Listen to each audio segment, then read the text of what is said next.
So we have this problem. 95% of students pass a state-mandated test. We're going to randomly select 20 students.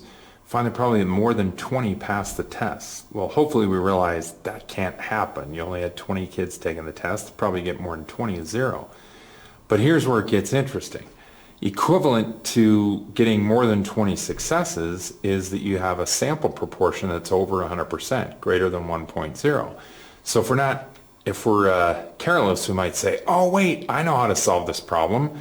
I can look at a distribution of proportions. I can get my mean and my standard deviation, and the standard deviation is approximately 0.05. And I could draw this normal curve of sample proportions, and I could find the probability that the sample proportion is greater than 1. Notice how we go up 3 standard deviation, we get to 1.10. So it is possible to give 110%.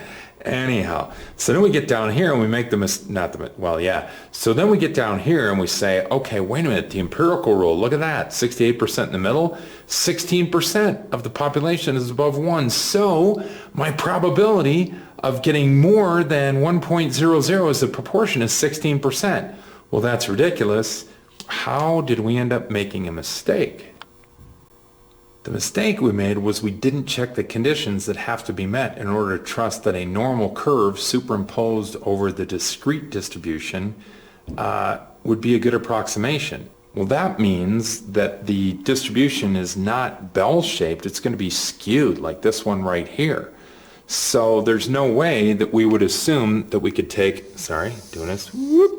we can't take a normal curve over that because we're missing a lot that's on the right tail. Not appropriate to use a normal curve to approximate probabilities because the distribution is skewed to the left.